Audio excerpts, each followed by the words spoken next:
Welcome to another episode of Fed Retirement Weekly, where you ask questions and I answer them. And today I'm going to talk about a question I get quite a bit, some from readers and you guys that watch my YouTube channel, and mostly from my clients. So this is an issue that a lot of them face, and I'm sure many of you face as well. And that is, should they choose the Survivor Annuity Plan or should they go with a life insurance policy instead? Let's talk about it.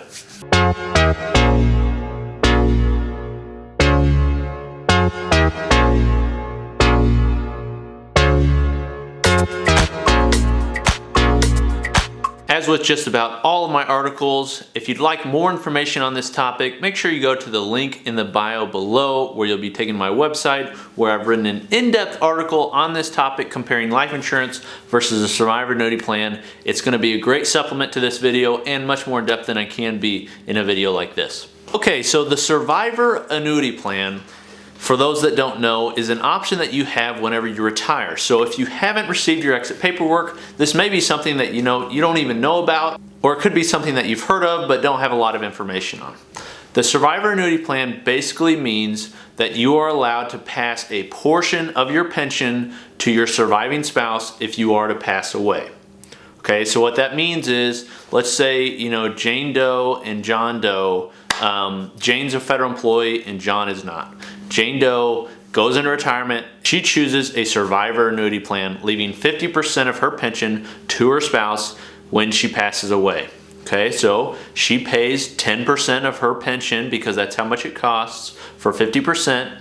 So she pays 10% of her pension each month for this benefit, and then when she passes away, John is able to collect 50% of her pension. Okay, it's pretty simple. So you have two options as a FERS federal employee. Okay, and you can choose the 50% option that would leave 50% to your surviving spouse if you're to pass away, and that would cost you 10% of your pension. And then the other option is one that's lower, and that's 25%. So you'd leave 25% to your spouse if you are to pass away, and that will cost you 5% of your pension. This all sounds fine and dandy until you start to really dive into the Survivor Annuity Plan and what it offers, and you kind of realize that it may not be as good of a benefit as you think. And the reason is because that money can only pass to a surviving spouse. So what that means is, let's say that Jane and John Doe, Jane is the federal employee, she chooses the 50% option, but it just so happens that John Doe passes away before she does. Well, that money can only pass to a surviving spouse. Her surviving spouse, or her spouse, has passed away. There's nobody surviving her. So all that money that she paid into it goes for nothing. You see the problem there? So if you choose a Survivor Annuity Plan, you have to understand that your surviving spouse, if they pass before you, that money you put in there, it can't pass to any other beneficiaries. It has to go to the surviving spouse.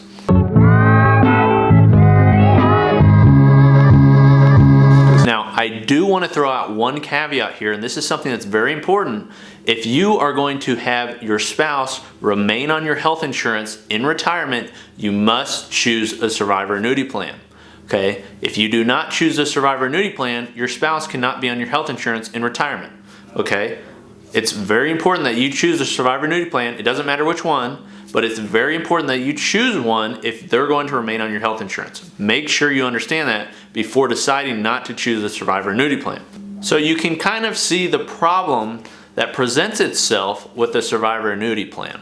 Okay, and the problem is that it can't pass to somebody else besides your spouse. That's where life insurance has come in. Now, many life insurance agents will tell you that life insurance is absolutely superior to the Survivor Annuity Plan.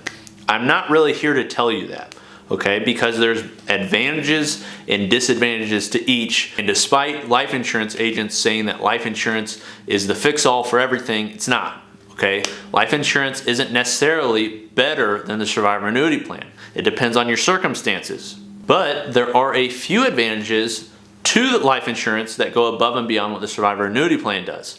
For instance, life insurance can pass to any beneficiary. Okay, so it can pass to your surviving spouse. That could be your primary beneficiary. And then, you could have a contingent beneficiary in which that is your, son or daughter or a different family member. Okay, and then it could pass to them just as easily. Okay, life insurance also passes tax-free to the beneficiary. So they're not going to pay any taxes on it when they receive it, which is a benefit. Okay, nobody wants to pay taxes, nobody wants to pay more taxes, so that's definitely a benefit of life insurance.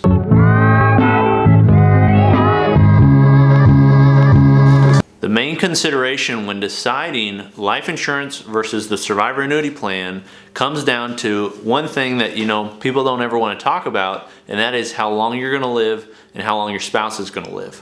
That's going to determine which you choose, because if the likelihood of your spouse living for a long time or outliving you is great, well, in that case, the Survivor Annuity Plan is most likely the best choice.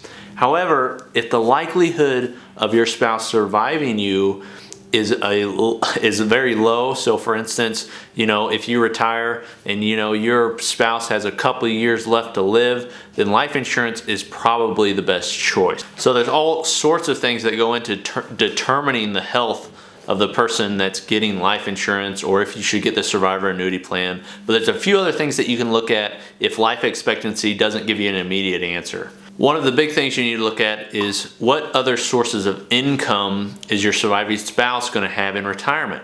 So what are they going to live on in retirement? That's kind of what life insurance is for, so that the person that you're leaving is going to be able to have the income that you're basically leaving behind, that you're no longer able to provide, or the Social Security, or your pension, or whatever it is. The reason for life insurance is to cover that. Okay, so what kind of income is your surviving spouse going to have in retirement? Are they going to be able to make it? Okay, that's a big consideration in deciding, which one you should choose. This isn't really something that's clear cut, and that's probably pretty obvious from this video, so I can't provide, a blanket statement saying everybody should choose Survivor Annuity Plan or everybody should choose life insurance, because it varies from person to person, and I don't ever like to give blanket statements. But I will say this is an issue that I deal with regularly. So if you're a federal employee and you're in this situation, you're like, I don't know which to choose, feel free to shoot me an email. My email is in the bio below, or maybe I can help you out, provide some guidance, and really just put you on the right track to making a decision. But this has been Cooper with FedRetirementPlanning.com. Keep your questions coming.